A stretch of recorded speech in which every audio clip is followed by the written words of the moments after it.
परिचय। मैडम, मुझे खिड़की बंद करनी होगी। सूरज की किरणों से गर्मी हो रही है। ठीक है अदिति, तुम खिड़की बंद कर सकती हो। एक बार खिड़की बंद करने के पश्चात क्या तुम बता सकती हो कि शब्द किरणों से तुम्हारा क्या मतलब था? मैं नहीं जानती मैम, लेकिन इसे हम सूर्य के प्रकाश को दर्शाने के लिए प्रयोग करते हैं। ठीक है, तो आज मैं तुम्हें रेखाओं, किरणों और कोणों के बारे में विस्तार से बताती हूँ। बच्चों, इस पाठ में हम कोणों और उनके प्रकारों के बारे में जानेंगे। हम रेखाओं, रेखाओं के युग्मों तथा समानांतर रेखाओं के बारे में भी सीखेंगे। उद्देश्य। इस पाठ के अंत में आप निम्न करने में सक्षम हो जाएंगे: विभिन्न प्रकार के कोणों को पहचानना, रेखाओं तथा रेखाओं के युग्मों का वर्णन करना, समानांतर रेखाओं की व्याख्या करना। अवलोकन। रेखाएं कई प्रकार की होती हैं, जिनका उपयोग आप एक आसान सा चित्र बनाने के लिए करते हैं। आप एक साधारण घर, एक सूर्य इत्यादि बना सकते हैं एवं आप इन चित्रों को निरूपित करने के लिए सरल रेखाओं का उपयोग करते हैं। आइए उपयोग होने वाली इन रेखाओं के विभिन्न प्रकारों को देखें। रेखा। एक रेखा का कोई प्रारंभिक बिंदु तथा अंत बिंदु नहीं होता है। आप दोनों दिशाओं में एक रेखा को असीम रूप से फैला सकते हैं। रेखाखंड। एक रेखाखंड का एक प्रारंभिक बिंदु तथा एक अंत बिंदु होता है। किरण। एक किरण का आरंभिक बिंदु होता है, किंतु अंत बिंदु नहीं होता है। कोण। समान प्रारंभिक बिंदु वाली दो किरणों से एक कोण की रचना की जाती है। प्रारंभिक बिंदु को शीर्ष कहा जाता है तथा किरणें कोण की भुजाएं कहलाती हैं। संबंधित कोण। एक कोण को दो किरणों के मिलन के रूप में परिभाषित किया जाता है, जिनका अंत बिंदु एक ही होता है। कोण की भुजाएं दो किरणें होती हैं, जबकि शीर्ष उसके उभयनिष्ठ अंत बिंदु होते हैं। चार प्रकार के कोण होते हैं।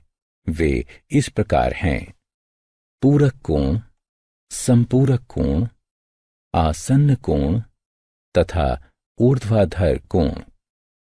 अब सभी कोणों को संक्षेप में देखते हैं। पूरक कोण वे कोण होते हैं जिनके दोनों कोणों की मापों का योग 90 अंश होता है।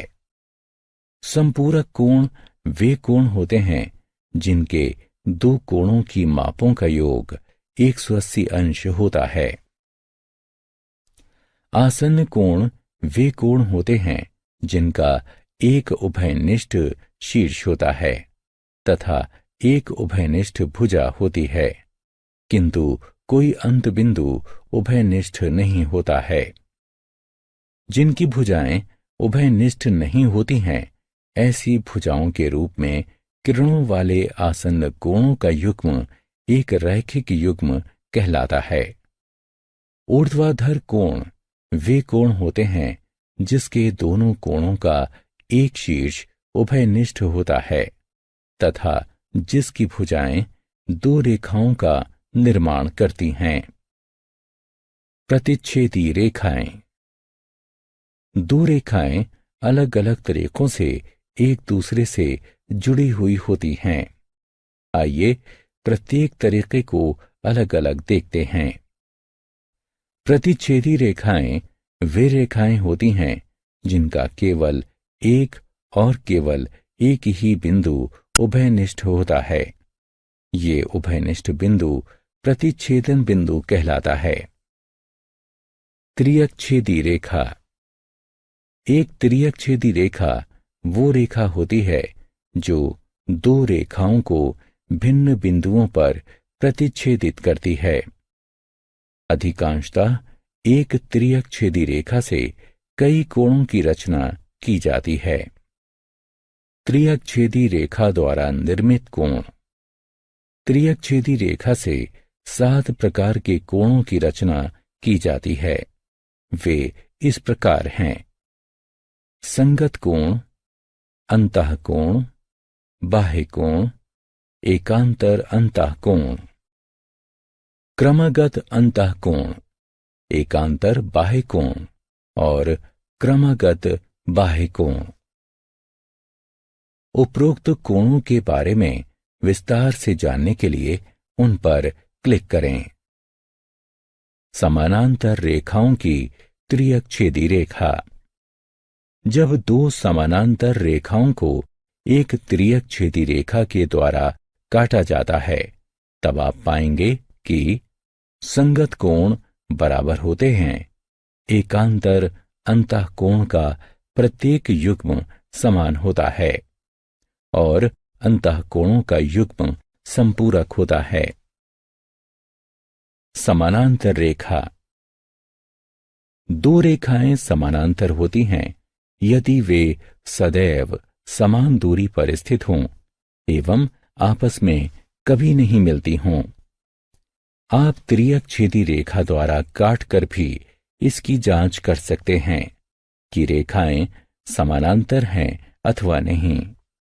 यदि उनके संगत कोण समान होते हैं, एकांतर अंतःकोण के युग्म समान एवं संपूरक होते हैं, तब रेखाओं को समानांतर होना चाहिए। सारांश। आइए हमने जो कुछ भी सीखा है उसे संक्षेप में दोहराएं। रेखाओं का कोई प्रारंभिक बिंदु नहीं होता है। एक रेखाखंड का केवल एक प्रारंभिक तथा अंत बिंदु होता है। इसी प्रकार एक किरण का प्रारंभिक बिंदु होता है, किंतु कोई अंत बिंदु नहीं होता है। एक समान प्रारंभिक बिंदुओं वाली दो किरणों से एक कोण की रचना की जाती है। दो रेखाएं 4 तरीकों से परस्पर जुड़ी हुई होती हैं। प्रतिच्छेदी रेखाएं, त्रियकछेदी रेखाएं, त्रियकछेदी रेखाओं के कोण तथा समानांतर रेखाओं की त्रियकछेदी रेखाएं।